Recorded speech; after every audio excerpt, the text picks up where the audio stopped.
Selamat datang di acara Mata Najwa. Jadi hari ini saya akan membacakan naskah tentang gotong royong di Genta. Sejak 2 bulan terakhir, Taufik Rahmat Jen lebih sering bekerja dari rumah. Ia mengikuti aturan di tempat kerjanya untuk menekan penyebaran COVID-19 di lingkungan perkantoran. Meski demikian, Taufik tetap tertular virus corona. Dengan jaminan dari tempatnya bekerja, Taufik mendapatkan perawatan intensif di Rumah Sakit Darurat COVID-19 di kawasan Simpruf, Jakarta Selatan. Ia dirawat 13 hari tanpa dipungut biaya sedikit pun. Setelah ikut dinyatakan positif, kedua orang tuanya dan seorang adiknya melakukan isolasi mandiri di rumahnya. Tentu saja tak ada yang menjamin kebutuhan mereka selama isolasi mandiri. Lagi pula, isolasi mandiri adalah penghalusan kata-kata dan ketika ketidakmampuan pemerintah melakukan karantina wilayah dan menjamin biaya hidup masyarakat sesuai Undang-Undang Karantina Kesehatan, maka untuk kebutuhan makanan dan vitamin mereka harus mengusahakan sendiri. Sementara BPJS Kesehatan yang menjadi sistem pelayanan kesehatan masyarakat tak memiliki fasilitas untuk pasien COVID-19. Padahal pemerintah mengalokasikan anggaran penanganan pandemik sebesar 600 triliun rupiah, di mana 87 triliun diantaranya dialokasikan untuk sektor kesehatan. Apa yang dialami Taufik adalah gambaran bagaimana keluarga telah menjadi klaster penyebaran COVID-19. Bahkan di DKI Jakarta sendiri, klaster keluarga menjadi tempat penyebaran tertinggi di susul perkantoran, lalu restoran. Jika sebuah keluarga terinfeksi, ekonomi mereka terganggu.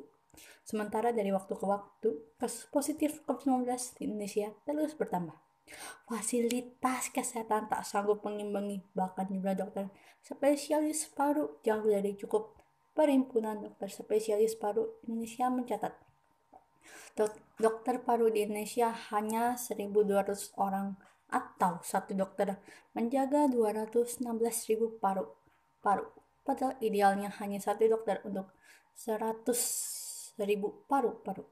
Maka artinya Indonesia masih kekurangan sekitar 1.400 dokter paru untuk melayani penduduk yang jumlahnya sekitar 260 juta jiwa. Banyak banget, bukan? Maka tak heran jika kematian demi kematian hanya menjadi angka statistik. Wisma Atlet adalah rumah sakit darurat pasien COVID-19.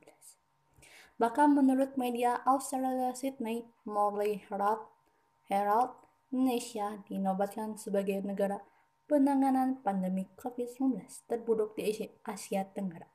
Apalagi tak ada tempat di rumah sakit jika Badan Kesehatan WHO merekomendasikan minimal 5 tempat tidur untuk setiap 1.000 penduduk di Indonesia.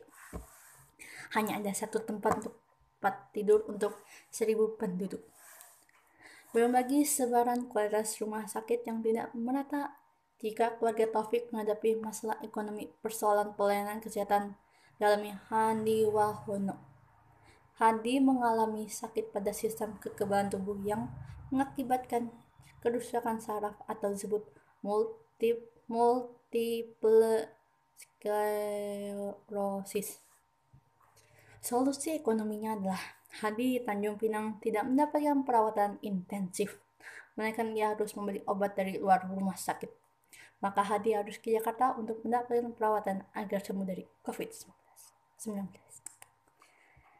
Solusi sosialnya adalah maka tidak hanya sektor kesehatan yang semakin buruk, para pedagang pun sulit menjadi keuntungan. Dengan inisiatif dapur umum dilakukan komunitas Rikandi di Pasundan untuk menjawab kesulitan dan semakin dihadapi transpuan. Mereka bergotong royong menyiapkan menu makanan yang bisa mereka manfaatkan sendiri maupun dibagikan kepada mereka yang membutuhkan.